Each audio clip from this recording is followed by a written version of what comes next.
أعمالنا من يهده الله فلا مضل له ومن يضلل فلا هادي له ونشهد أن لا إله إلا الله وحده لا شريك له ونشهد أن سيدنا ومولانا محمدا عبده ورسوله. میرے محترم نور نواز صاحب، ان کے برادر بزرگ اور اس تعلیمی سینٹر سے وابستہ حضرات اور تشریف لائے ہوئے میرے بزرگ و محترم، میرے لیے خوشی کا موقع ہے کہ آج یہاں میں آپ حضرات کے ساتھ بیٹھا ہوا ہوں۔ میں جمعیت علماء ہند کا ایک خادم ہوں۔ ملک کی آزادی کے بعد سے جمعیت علماء ہند اس طرح تقسیم آبادی کے بعد بچے کچے مسلمانوں کے دین کی حفاظت کرتی رہی ہے، اور اس نے بے شمار مدارس اور مکاتب سینکڑوں کی تعداد میں نہیں بلکہ ہزار کی تعداد میں گاؤں گاؤں اور شہر شہر مسلمانوں کے بچے کھچے مسلمانوں کے دین کی حفاظت کے لیے کام کیا ہے۔ اسی طرح جمعیت علماء ہند نے یہاں رہ جانے والے مسلمان اور مسلمان بچوں کی دنیا کی ترقی کے لیے بھی کام کیا ہے۔ منع نہیں کیا کہ مسلمان بچے صرف مذہبی تعلیم کو حاصل کریں، یہ نہیں ہوا۔ چنانچہ آپ شاید نہ جانتے ہوں، جمعیت علماء ہند نے آزادی کے بعد صباحی اور مسائی، صبح اور شام کے مکاتب بنائے۔ محلے محلے، مسجد مسجد، یہ کہا کہ جو بچے اسکول جاتے ہیں ان کو روکا نہ جائے۔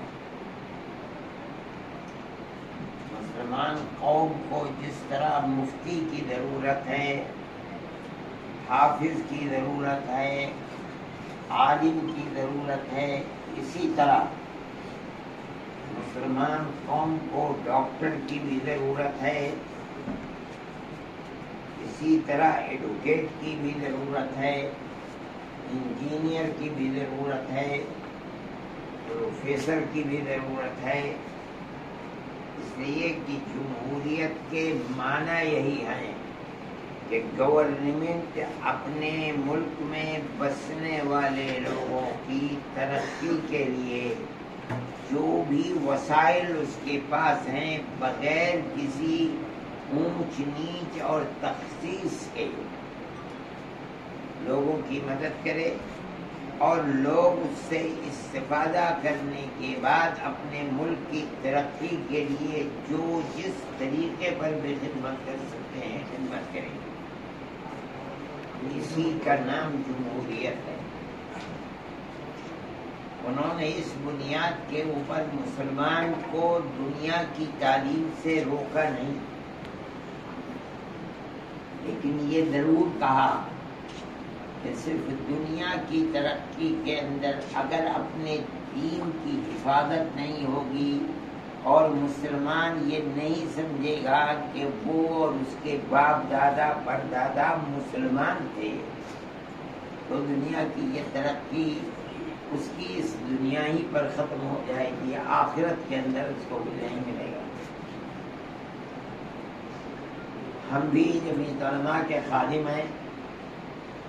ہم نے ایک زمانہ اپنی زندگی کا جمعیت علماء کے ساتھ لگایا ہے۔ جمعیت علماء کی یہ تحریک رہی ہے کہ وہ مسلمانوں کو اس کے لیے کھڑا کرے کہ لوگ اپنی دولت کو بجائے اس کے کہ دنیا کی معاش معاشی طریقے کے اوپر لگائیں اپنی دولت کو مسلمان بچوں کی تعلیم اور دین کی حفاظت کے لیے اچھے اسکول اور کالج بھی بنائیں۔ جمعیت علماء نے خود اپنے آپ کو اس کے اندر نہیں لگایا، لیکن اس کے پیچھے اتنی درد سری رہی ہے کہ ملک کی آزادی کے بعد سے لے کر ان 75 سالوں کے اندر نہیں، اور 20 سال پیچھے چلے جائیے تو تقریباً 20,000 فسادات ہوئے، 50,000 مسلمان کٹ گیا، اب بھی فسادات کا سلسلہ جاری ہے۔ وہاں پہنچنا، یہ ثابت کرنا کہ مسلمان بالکل مفلوج نہیں ہے، اس کے سر پر کوئی ہاتھ رکھنے والا نہیں ہے۔ جمعیت علماء جہاں تک پہنچ سکتی تھی یا پہنچ سکتی ہے وہاں تک پہنچتی ہے۔ اس کے پاس اس کا موقع نہیں تھا کہ وہ خود اسکول قائم کرے، لیکن اس نے لوگوں کو یہ کہا کہ وہ بہتر سے بہتر اسکول قائم کریں، کالج قائم کریں۔ بہت لوگوں نے قائم کیے کالج، خاص طریقے کے اوپر۔ جنوبی ہند میں تو مسلمان تعلیمی اعتبار سے اپنے پیر پر کھڑا ہوا ہے، لیکن شمالی ہندوستان جو بدقسمتی سے انتہائی زیادہ تعصب کے دلدل میں پھنسا ہوا ہے، یہاں اس طرح کی صورت نہیں آ سکی۔ ہم آج بھی لوگوں سے ملتے ہیں، ہم لوگوں سے کہتے ہیں کہ آپ کو خدا نے دولت دی ہے تو آپ اس دولت کا استعمال اس طرح کیجئے، یہ قوم کی خدمت بھی ہے اور بہترین کاروبار بھی ہے، آپ اس کے لیے اپنے آپ کو لگائیے۔ لوگ کہتے ہیں جمعیت علماء بنائے، ہم جانتے ہیں کہ ہم نہیں کر پائیں گے۔ ہم جتنا رات اور دن پھنسے ہوئے ہیں اور جس طرح اپنی جان کو لگائے ہوئے ہیں مسلمانوں کے معاملات میں، ہمارا کوئی کاروبار نہیں ہے، ہم کوئی کاروبار کرتے نہیں ہیں۔ ہماری زندگی جمعیت علماء کے پلیٹ فارم پر مختلف جہاد سے مسلمانوں کی خدمت پر لگی ہوئی ہے۔ مصیبت زدہ لوگوں کے ہم امداد مذہب سے اوپر اٹھ کر کرتے ہیں۔ میں نہیں دیکھتے کہ کون مسلمان ہے کون ہندو ہے، ہم ان کی خدمت برابر کرتے ہیں۔ یہ جمعیت علماء کا ایک نظریہ رہا ہے اور آج تک ہے۔ اسی نظریے کے ماتحت آج سے تقریباً 18-20 سال پہلے مجھے یہ خیال ہوا، میں جوان تھا تقریباً، کہ ہمیں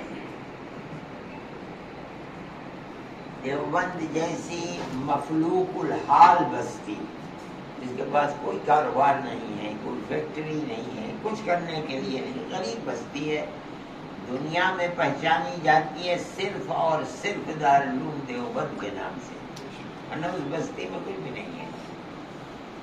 ان بچوں کے لیے ہمیں جدید تعلیم، جس میں 1 گھنٹہ ہم مذہبی تعلیم کا رکھتے ہیں، ہمیں اسکول بنانے چاہیے۔ ہم نے اس کے لیے زمین خریدنی شروع کر دی اپنے احباب کے تعاون سے۔ اب تو دنیا سے چلے گئے، سب سے پہلے جو ہم نے اسکول بنایا تھا، اللہ ان کی مغفرت فرمائے، انہوں نے ہماری مدد کی، ہم نے اس کے لیے زمین خریدی، اسکول بنایا، لیکن ہماری لائن نہیں تھی وہ۔ ہم تو مدرسوں کو پڑھنے والے لوگ ہیں، ہمیں ایسے آدمی بھی نہیں ملے کہ جو اس میں صحیح رخ پر ہماری مدد کر سکتے ہیں، لیکن ہم لگے رہے۔ ہم اگر قرآن ہاتھ میں لے کر یہ کہیں تو انشاءاللہ ہم حانث نہیں ہوں گے کہ 18 سال میں کسی مہینے میں 1 پیسے کی بھی ہمیں آمدنی نہیں ہوئی، تو ہم حانث نہیں ہوں گے۔ لیکن ہم نے ہمت بھی نہیں ہاری، ہم پیسہ لگاتے رہے اس کے اندر۔ ہم سے لوگوں نے کہا کہ بھئی تمہیں آگے بڑھنا چاہیے اور عمارت بناؤ، اس کے اندر بچوں کو رکھو. ہم نے ایک عمارت اور تقریباً اس زمانے میں 1.5 کروڑ، آج اگر ہم بناتے تو 3 کروڑ وہ بھی بنائی. پھر ہم وہ کام نہ کر سکے تو ہم نے اس کے اندر بی ایڈ کالج بنا دیا. مشکل یہ ہے کہ بی ایڈ کالج میں مسلمان بچے ہمیں نہیں ملے، غیر مسلم بچے، اور وہ بھی لوور کلاس کے بچے. خیر ان کی جو فیس تھی وہ گورنمنٹ ہمیں دینے لگی. ہمیں اس سے یہ فائدہ ہوا کہ ہمارا ایک اسکول بچیوں کا ہے، اس پہ ہم نے تقریباً 2 کروڑ روپیہ خرچ کیا. بیچ شہر میں ایک مکان بڑا خریدا، اس پر لگایا.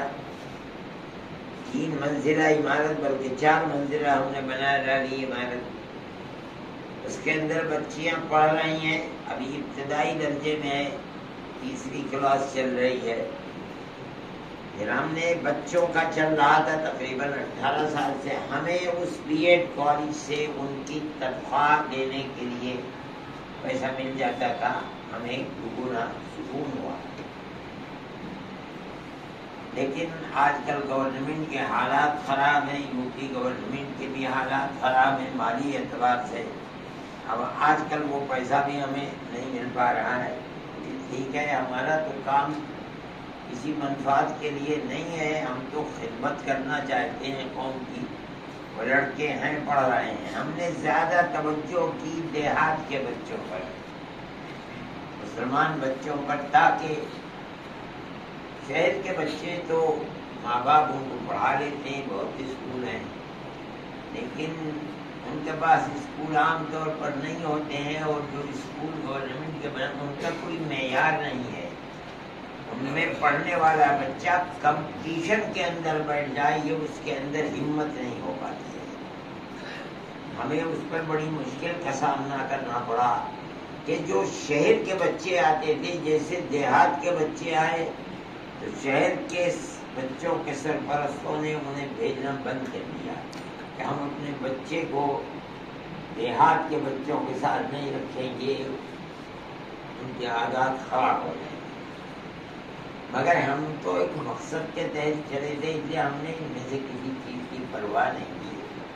ہمارا تو ہر مہینے خسارہ 80,000، 1 لاکھ، 1,20,000، 1,40,000 یہ ہوتا رہا، اور ہم اللہ کی مدد سے کرتے رہے آج تک. اس کو تقریباً 18-20 سال گزر گئے ہیں. ہم سے لوگوں نے کہا کہ بھائی تمہارا خسارہ پورا ہونے کا بھائی مانا کہ پیسے تم کو اتنے مل جائیں کہ تم اپنے اسکول اور کالج کی تنخواہ ادا کرو، تم ڈگری کالج بناؤ. ہم نے ڈگری کالج بھی اپنے احباب کے تعاون سے بنا دیا. اس میں تقریباً 1.5 کروڑ روپیہ لگایا ہم نے. تو نواز صاحب نے دیکھا اس کو، اور مجھے بڑی خوشی ہے کہ انہوں نے یہ کہا کہ بھائی ہر وہ چیز جس کی ضرورت تھی وہ سب یہاں موجود ہے، کچھ کرنے کی ضرورت نہیں. اس کے بعد لاک ڈاؤن لگ گیا، وہ چل رہی. ہمارے بنانے کا مقصد اگرچہ ہماری یہ لائن نہیں ہے، ہم سے کہے کہ بھائی ایک مدرسہ بنا دو، ہم 5 مدرسے بنا دیں گے. ہماری زندگی ہی مدرسوں کی گزری ہے، ہم اس کو کچھ نہیں جانتے. لیکن ہمارے سامنے ایک مقصد تھا، اور وہ مقصد پیسہ کمانا، اللہ جانتا ہے کچھ نہیں تھا. مقصد تو صرف یہ تھا کہ ہم مسلمان بچوں کے لیے کچھ کر سکیں، اس کے سوا کوئی مقصد نہیں تھا. اور ہم اس کے لیے آج تک ہم نے ہمت نہیں ہاری. ہم ایسے لوگوں کو پکڑتے بھی رہتے تھے بھائی جو جانتے ہیں. دیوبند آ گئے تو ہم نے دیکھا کہ بھی گئے. ابھی میری ملاقات خالد صاحب سے ہو گئی. انہوں نے وہ نواز صاحب کا کہ بھائی یہاں سینٹر چلاتے ہیں اور مظفر نگر ہی کے رہنے والے ہیں. میں نے کہا بھائی ہمیں ایسے لوگوں کی تلاش ہے، ملاؤ. انہوں نے ان کا نام بھی دیا اور ان کا فون نمبر بھی دیا.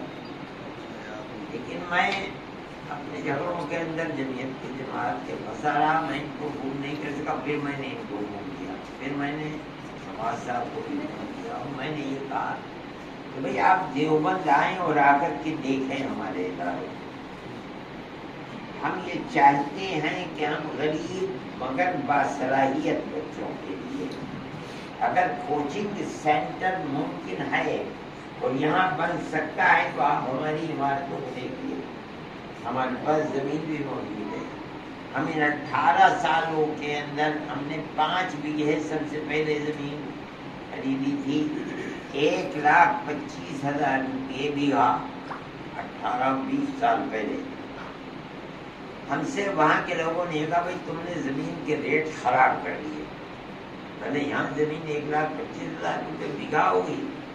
بھائی انہوں نے کہا ہم نے ہر جگہ چلا کیا ہم اس سے اچھی جگہ ہم نے نہیں. بالکل جہاں میں رہتا تھا جس مکان میں اس سے 1 کلومیٹر وہی روڈ سیدھے چلے جائیے وہاں پہنچ جائیے.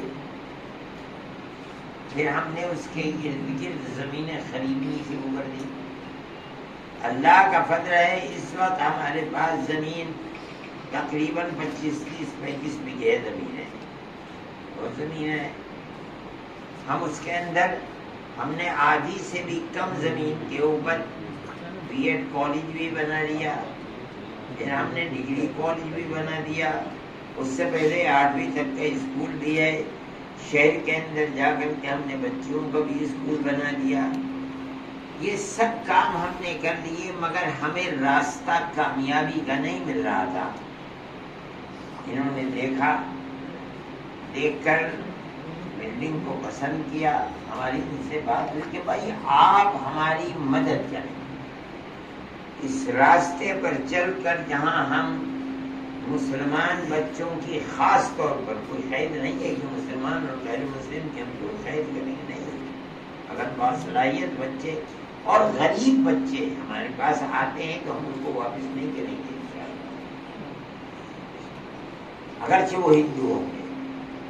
ہم یہ چاہتے ہیں کہ ہم ان بچوں کے لیے کوئی کوچنگ سینٹر بنائیں یا آپ ہمیں یہ لائن کیجیے کہ ہمیں اس کے اندر جا کر کے اور ڈگری کالج بنانا چاہیے. آپ ہماری رہبری کریں اس لیے کہ آپ کو تجربہ ہے ہمیں تجربہ نہیں ہے.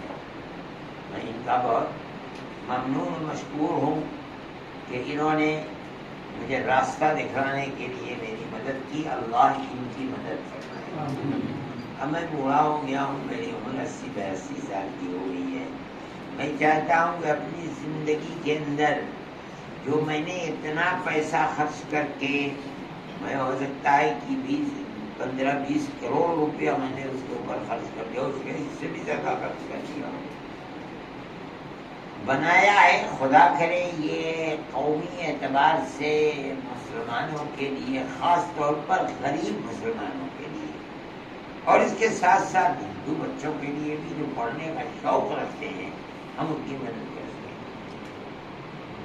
گویا کہ یہ نقطہ ہے وہ ملنے کی جگہ ہے جس پر میں اور یہ ملے ہیں.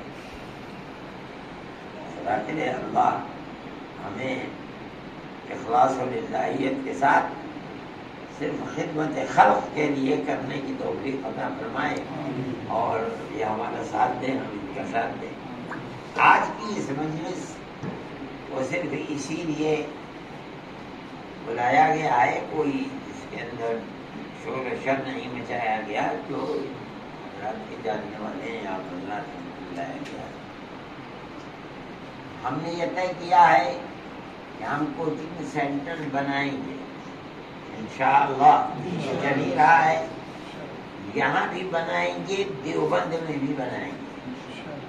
وہ بہترین عمارت ہے بہت اچھی عمارت ہے اور اس کے اندر ہم ایک طبقے کو جو بہترین اعلیٰ سے اعلیٰ تعلیم حاصل کرنے والا ہے قطع نظر اس کی کہ وہ کون ہے. اگر وہ غریب ہے اور پڑھنے کا شوقین ہے تو ہم ان بچوں کو 100 بچوں کو بغیر کسی فیس کے پڑھائیں گے کوچنگ کرائیں گے انشاءاللہ.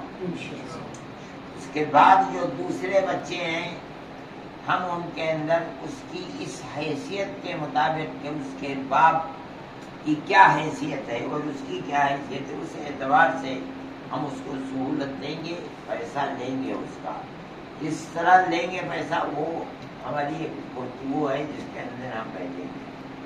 ہم اس طریقے پر چاہتے ہیں کہ ابھی فی الحال ڈاکٹری کے لیے اور انجینئرنگ کے لیے کوچنگ کریں.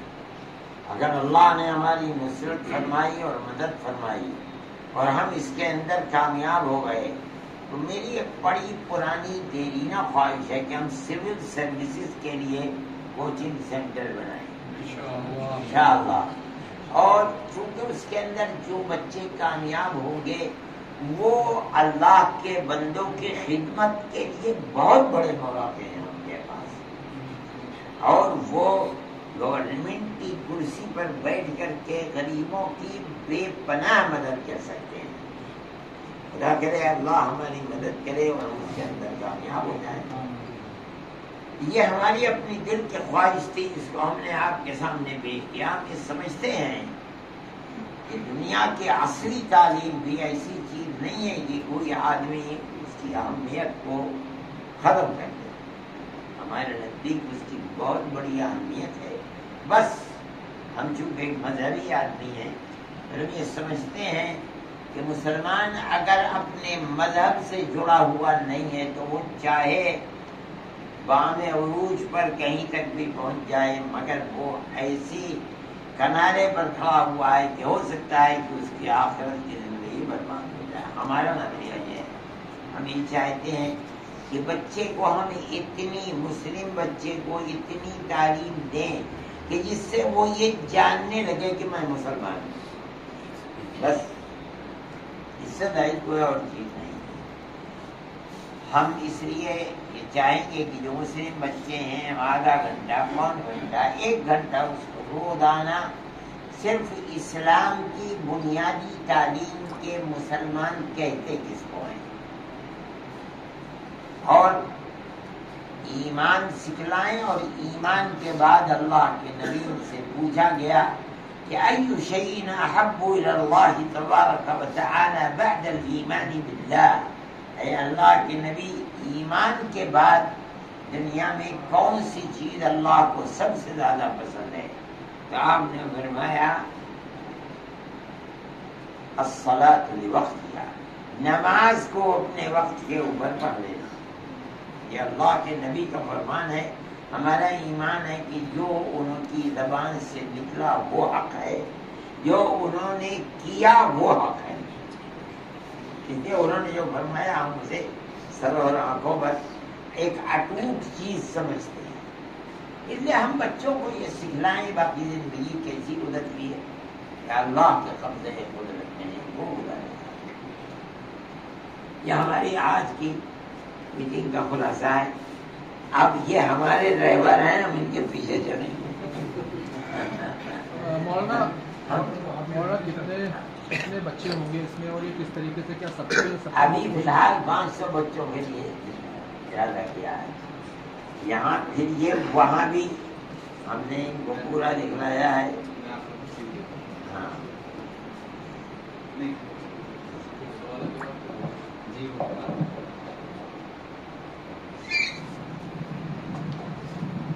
السلام علیکم. سب سے پہلے تو حضرت یہاں موجود ہیں اور حضرت کے سامنے کچھ بھی بولنا میری تو بس سے پھر بھی حضرت کا حکم تھا کہ آپ تھوڑا سا واضح کر دیجیے گا تو میں انشاءاللہ کوشش کروں گا کہ پروگرام کے بارے میں بتا پاؤں. میرا تعلق بھی حضرت نے خود فرمایا کہ مظفر نگر سے ہے اور وہ مظفر نگر ضلع ماشاءاللہ سہارنپور ضلع بزرگوں کی بستیوں میں سے ہے. دارالعلوم دیوبند وہاں ماشاءاللہ سے موجود ہے. بزرگوں کی جوتیاں سیدھی کرنے سے جو کچھ ملا ہے اسی کے اس میں زندگی گزارنے کی کوشش ہو رہی ہے. میں نے جو سنا اور جو میں نے پڑھا کہ جب آپ صلی اللہ علیہ وسلم دنیا کے سامنے آئے، جہاں سے وہ قصہ سامنے آتا ہے کہ آپ صلی اللہ علیہ وسلم جو فرشتے آتے ہیں اور آپ صلی اللہ علیہ وسلم کو جکڑتے ہیں اور کہتے ہیں، جو پہلا الفاظ اسلامک ہسٹری کا جو میں سمجھ پایا یا سیکھ پایا وہ پہلا الفاظ اقرا. اب اس اقرا کی جتنی چاہے آپ تفسیر کر لیں ماشاءاللہ، جتنا چاہے اسے ایکسپلین کر لیں، جتنا چاہے بڑھا لیں، کیا پڑھنا ہے، کس سے پڑھنا ہے، کب پڑھنا ہے، کہاں پڑھنا ہے، کس لیے پڑھنا ہے، کس کو پڑھنا ہے، کس سے پڑھنا ہے، وہ اب آپ اتنی اہمیت الحمدللہ اس الفاظ کی. دوسرا جو میں سیکھ پایا، جو میں سن پایا، حضرت مولانا قاسمی جو ہمارے جنہوں نے دارالعلوم دیوبند ماشاءاللہ سے، اور جو میں نے سنا کہ سر سید احمد صاحب، دونوں شاید ایک ہی استاد کے شاگرد، ایک نے شاخ رکھی، ایک نے پیڑ بنایا ماشاءاللہ، چمن لگایا دارالعلوم دیوبند میں حضرت، اور ایک نے چمن بنایا، باغ بنایا ماشاءاللہ علی گڑھ. کیونکہ میں دنیاوی تعلیم کا شاگرد ہوں، میری ہمیشہ لڑائی، مجھے الحمدللہ جامعہ سے پڑھنے کا موقع ملا، دلی یونیورسٹی سے پڑھنے کا موقع ملا، میرٹھ یونیورسٹی سے پڑھنے کا موقع ملا، ایم ڈی یونیورسٹی روہتک سے پڑھنے کا موقع ملا، مجھے جامعہ میں پڑھانے کا موقع ملا. الحمدللہ جامعہ سے میری لڑائی رہی کہ آپ لوگوں نے ابھی 100 سالہ بنایا.